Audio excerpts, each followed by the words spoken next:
Hello, and welcome to Mythical Entertainment Interviews. I'm your host, Jeremy Snow. You know me as Mithrandiel. Today we'll be sitting down with Martelo Nero, the creative team behind the upcoming video game project Tower of Samsara.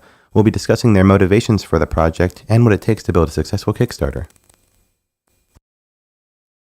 So we'll go ahead and get started with introductions. So we'll get started with you, Danilo, if you just want to tell us a little bit about yourself, your role on the project, and your experience. Okay. Well, I am the game designer, right? I also work, since our team is very small, I also do some other work. I'm mainly a game designer, but I'm still the tools programmer, right? Gabriel is the main logic programmer, but I am also the tools programmer that gives him support on things to use and make things easier for him, right? And that's mainly the two functions that I do. I have some experience already. I started games when I was 19. Now I'm 27, right? So it's been for about 8 years. I started at Guru. That was a company that no longer exists, but it launched Truckscape. That was the first Brazilian game to made it to the PSN. It was one of PSN minus. Yeah, right. And since then, I've been working primarily by myself, right, as a freelancer. So people contact me. I work mainly as a programmer. I started with game design about, I'd say, 4 years ago, but I've never been a professional game designer, right? It's the first project that I'm working mainly as a game designer, and I have another programmer to make the hard work while I can't do other things. Okay, cool. And what about you, Guilherme? You want to tell us a little bit about your role in the project and your experience in the past? So this is actually my first game. I never actually been into developing. I always, since my when I was very young, I did some pixel art, and that was it. So it's an interesting experience because I'm getting along very well with my functions. I did some work with illustration. I'm graduated into visual arts, and I always worked on publicity and such business, but I hate that. It's really boring. You have no creative freedom. So it's that's actually there is not much to tell because I don't know. I just wanted to change my paradigm from this boring design job. So I was like, okay, let's do a game. Right. Okay. Yeah, right. Yeah, why not? That's awesome.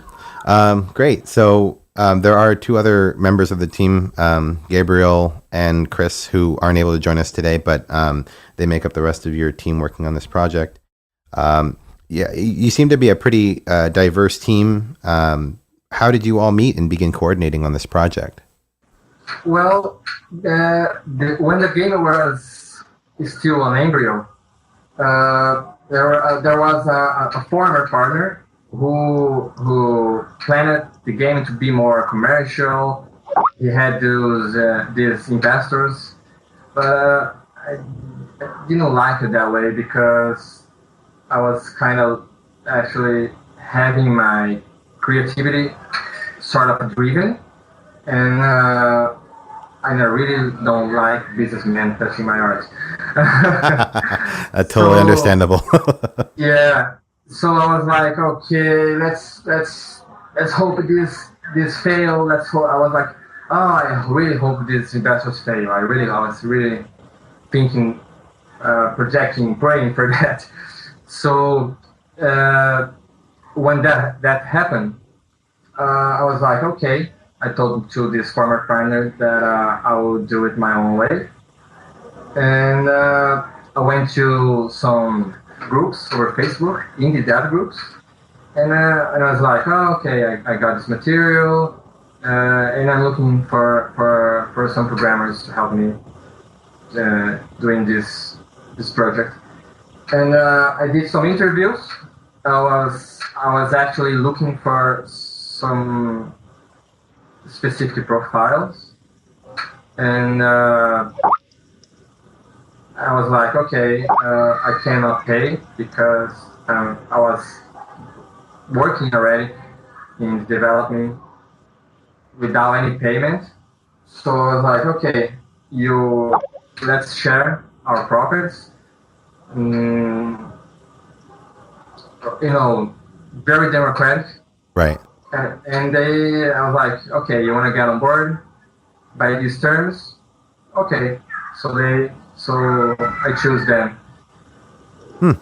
Again, another simple story. Nothing too complex, huh? Not like running randomly into somebody at like a cafe or something. And that's why I prefer to do interview, because when you get some chat, you get to know the person much better. So I was like, okay, I followed my intuition. Let's say I followed my intuition. So and in the end, it worked just fine. I think I got very, very, very thankful to find these two misters to help me. Well, thank you, Guilherme, for sharing that background on how you guys got together and everything. That's awesome. Welcome. I'm sorry for my broken English. It's been some time I don't speak in English, so I'm losing my rust over the interview. It's okay. Yeah, we'll get you all polished up. Yeah. So one of probably the most notable things about your game is the spirituality of it, right? The Buddhist concept of death and rebirth until the avatar reaches a state of nirvana is at the crux of your game. What motivated you to create a game based on this concept? Like what was your inspiration there?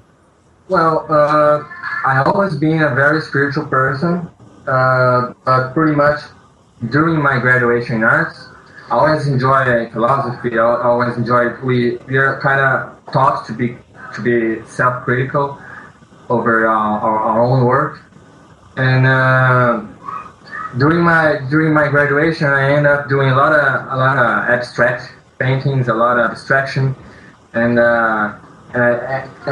it's funny because you end up thinking in stuff that's not related to our physical world.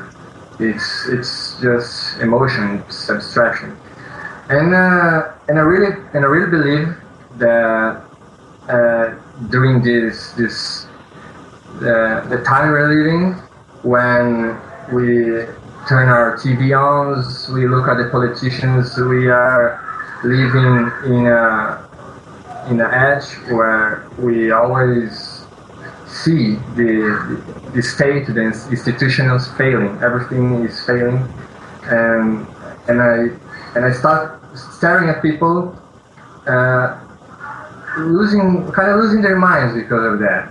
And I always tell them to not think in religion. Religion is sort of, I don't like religion because it's dogmatic, but to think in spirituality is not just thinking in like some human like God or whatever. It's just self-criticism, and let's say it helps us to move forward despite all the problems in the world. So as an artist, you always want to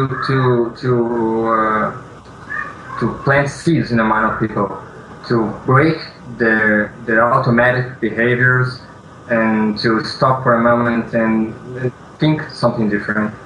And it's sort of it's pretentious. I know it's very pretentious. It's very pretentious, but I'm not writing a book or whatever. I think the game worked just fine because in the end, it's just fantasy, you know? Right. They can say, I don't believe it is. It's just a game. Right. It's just so you end up seizing the kind of the fantasy. So I'm not trying to teach anyone. I'm just trying to plant seeds. Right. So when I input some terms, I use some fragments of books that you end up finding over the ruins.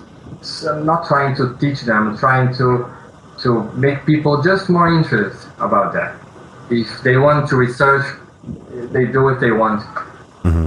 So I definitely think that could spark that interest in gamers. I mean, those fragments within the game could certainly spark more interest in reading up about, what is this reference to, and so they might go down that rabbit hole and find even more, as a result of that. So definitely I can see the weight in just those subtle hints, those little seeds that you leave. Yeah, exactly. Because we are talking about something that's so subjective, so personal, that we cannot be pretentious to say do this or do that. You just need to plant the seeds so they can find the answers for themselves. That's the rabbit hole. So in terms of not necessarily the spirit of the game, but actually the gameplay, the popularity of Metroidvania style games has been steadily increasing since the arrival of Symphony of the Night in 1997. Even more recent titles like Axiom Verge and the Kickstarter project Bloodstained Ritual of the Night have seen some tremendous success. Do you see Tower of Samsara as a continuation of that? Would you categorize it as a Metroidvania type game, or do you see it as a different type, a different genre? What is your goal, basically? How do you see the game? No, I don't think that our games can be categorized as a Metroidvania, right? Mostly Metroidvania games are usually, they tend to be too boxy, right? They're made of rooms, and these rooms has some size customizations, some properties, but they also offer the same experience in general, right? You change the sprites, the enemies, but it's like a multiplication of boxes, right? They are interconnected. So you may pass for a part for multiple times. You have more. You're not too linear, right? You end up getting lost right there and going to a lot of places multiple times. But our game really doesn't have this appeal. You don't feel like you're in a box. You feel like you're on an epic journey. More a journey than. It's like an RPG, right? You start at a place and end up at another faraway place. Some games are like that like Prince of Persia, or recently now Undertale, or Uncharted, Final Fantasies, right. Or even Journey, right? You walk huge paths. It doesn't mean that the game is easy or linear, or the gameplay itself is linear. Like Call of Duty, they just go ahead and kill. You have actually puzzles, but they are confined to that place you're there now, right? After you pass that puzzle, you continue your journey. You don't ever come back and explore the paths in multiple times. You may pass again to find another item, right? Find another thing, but it's not the core gameplay. The game is not made of boxes. It could never be procedurally generated. Every single place of the game is manually designed, right? That's a thing you don't see in Metroidvanias. You can't even. In fact, most of the indie games, I think they're procedurally generated, or they have like a bunch of rooms that just come in underwater, right? And that's not the thing that we're gonna pass with this game. We really think we should make a scripted adventure, right? Well, Undertale is like that, Uncharted is like that, Prince of Persia is like that. Right. You have some examples there. Yeah, sure. Okay. So yeah, so as opposed to, so you're saying with Metroidvania type games, you would, just revisit the same rooms necessarily, like going through the same levels over and over again. But Tower of Samsara is really more of a progressive and linear journey where you'll go through a world once, right? You're progressing and moving upward to that final destination, which you feel like distinguishes it from other Metroidvania type games. Is that right? Yeah, that's right. And so there's the gameplay element, and then another big kind of striking or appealing element of Tower of Samsara is the look, right? This pixel, this sprite art that you guys are working on, that's really awesome. I think it looks great, but it's it's pixelated and it's two dimensional. There's some landscape interaction there, but what do you think it is about that style and that art form in games that is really appealing to people? Like I was mentioning earlier, Axiom Verge is a great example. That really appeals to people. Why do you think that is? Well, I think most of people are very used to a classical way of doing pixel art. So they tend to replicate a lot of things. And to be, it's very ironical because I'm a very anxious artist. I don't have much patience doing actually pixel art, but but I at the same time I love pixel art, and I sort of made my own way of painting, especially the backgrounds. So, and during my graduation, there is an exercise we do when we create for example, a painting, and we look at this painting and we ask ourselves what this painting needs more to be more appealing, or what it's asking itself. So I was like, doing this backgrounds. I started painting pixel with texture brushes. So there are some effects you see there. For example, the snow. I use some texture brushes where some of the snow I don't know where it will fall. So it's sort of a random process. And I started to mix all things. I said, let's see how this works with this. How see this work with that. And I was not trying to be conservative about that. I don't like to be conservative. Yeah. On anything. So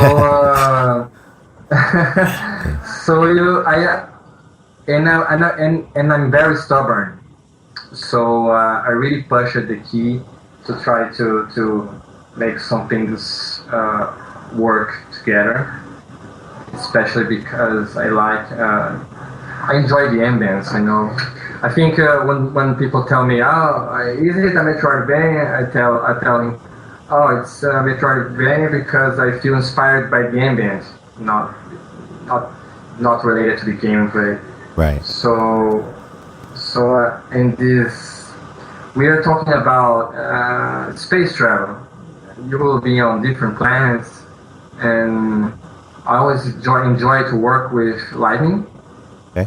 So I was before starting the project, I was very interested by the game Hyper Light Drifter, and they made a very nice blend with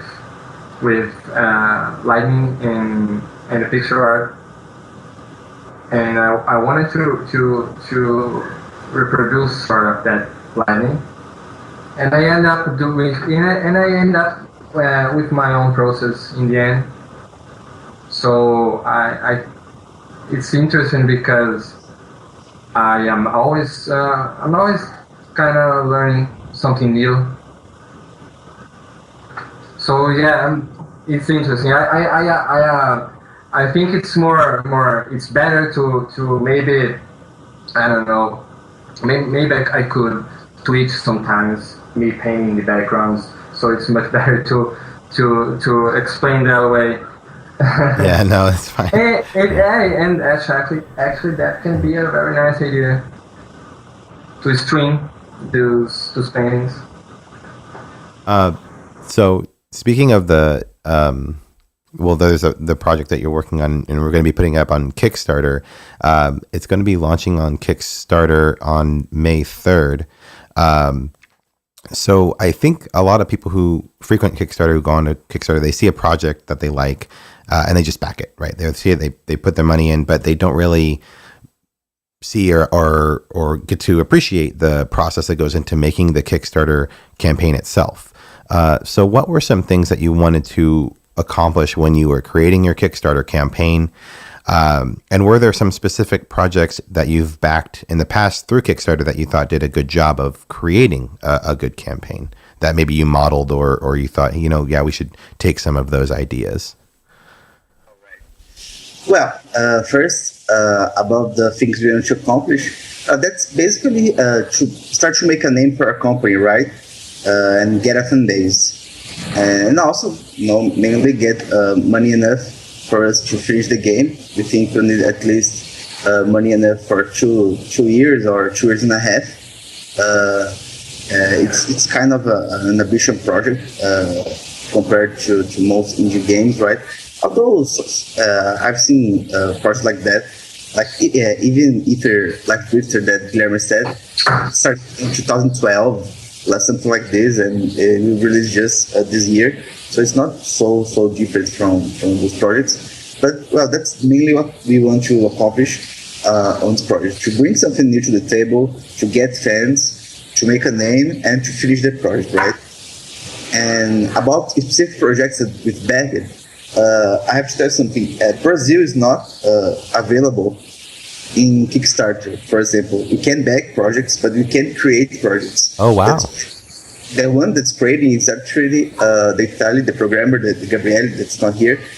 But even in Italy, the Kickstarter has been there for just 6 months.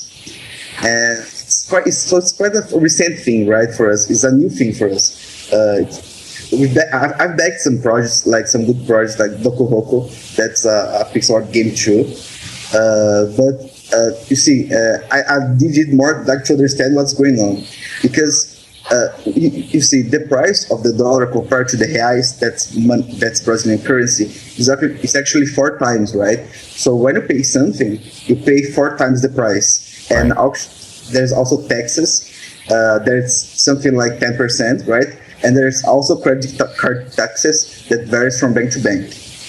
And if you compare minimum wage of US, for example, Brazil, there's also that difference, right? So I made the math yesterday, and it's like 6 times more. You pay at least 6 times more to get something here. And also, also there's something else that not most, right? But some physical Kickstarters don't really ship worldwide. They ship to certain countries. For example, last week there's the Siena de Happiness new game that I really wanted, but I can't get it because they aren't shipping to Brazil, right? They ship to Argentina, but they don't ship to Brazil.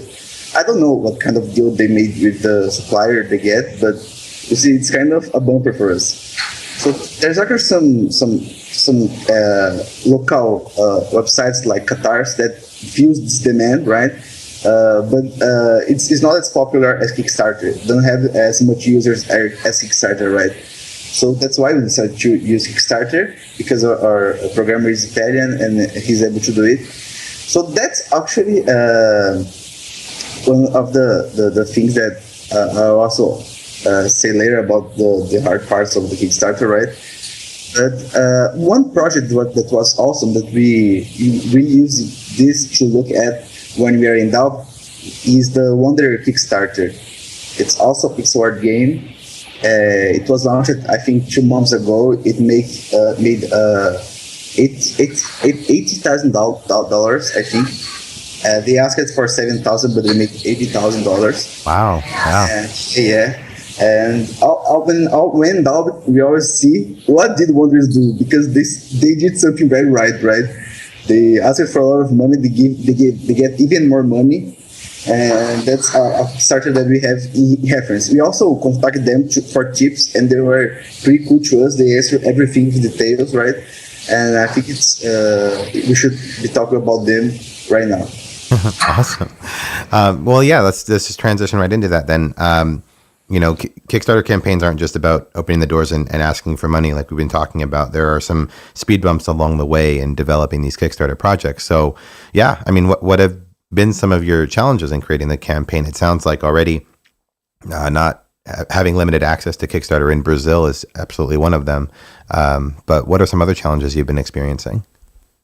There's also more challenges, right? The first challenge is logistics, right?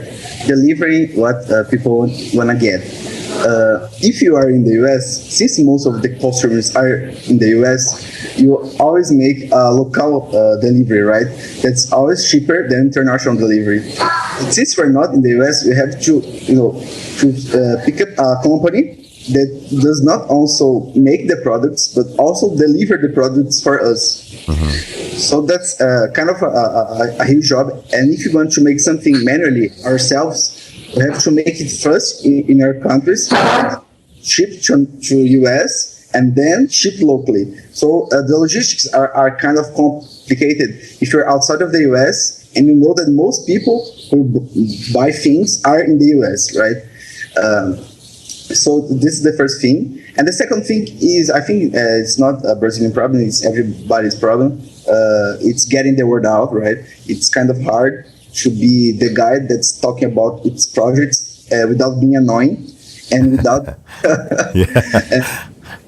and without spending any money with any kind of ads or just small money, right?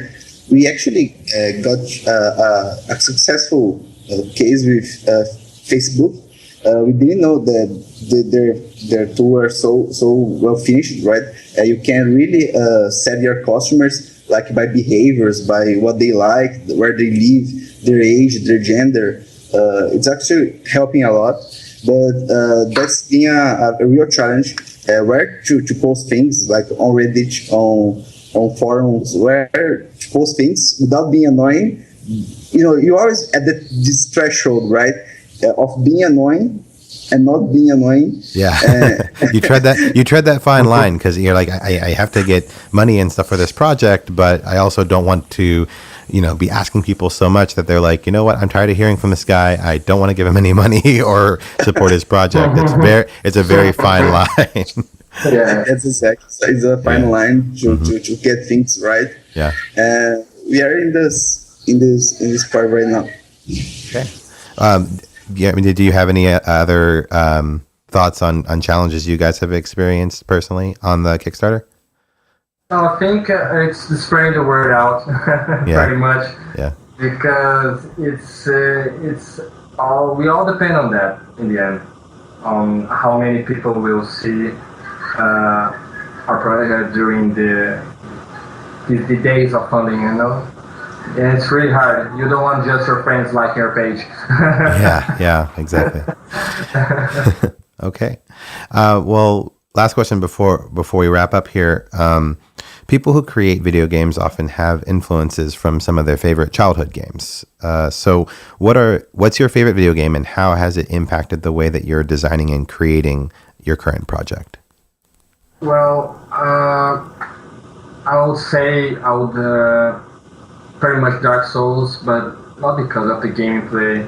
I think I got touched by the Dark Souls because you're born in this world where everything already ended. It's already half destroyed. It's all ruined. So you don't have a background. So I always kept thinking about, what is this place, or what's the story of this place I'm walking to, because it's all shattered, so you don't have all the information, so you end up fulfilling the other fragment of information by your own imagination. And And so that's when I speak of planting seeds in the mind of people, and Super Metroid, definitely, because again, not because of the gameplay, but because I love science fiction. I love Moebius, the comics, and much before developing the project, I was trying to create this sort of theme, like very cyberpunk or steampunk, such some themes, and I wanted to mix medieval fantasy with science fiction. I was like, okay, it would be very nice to have a sword. It would be very nice to have a shield, but I would like to visit another planet, and not with rockets. But not with rockets. Why not just use magic with this?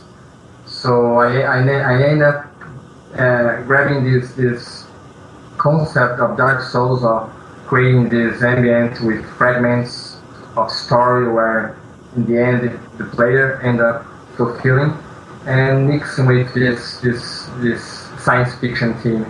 And I'm very happy with this mix. Yeah, it's definitely very intriguing. I think that it's going to spark a lot of interest. So that fusion seems to be executed well. I'm glad to hear. Yeah, Danilo, how about you? What were some of your favorite games as a child, and how do you think it's inspiring the project? I think my favorite game was Sega Frontier from PS1, right? I don't think I'm really using much things that from that game specifically, but one game that's at least also at my favorite list, or one of the best, or it's at least top 3, top 5. It's a recent game that's Undertale that I've played it recently, and I think that game can contribute a lot for a game because of the Buddhism part where you get good karma and bad karma. I was in doubt about if we could implement a system that you can not kill enemies, and I thought that was like impossible, right? The game would look too dumb without killing the enemies, without actually using violence.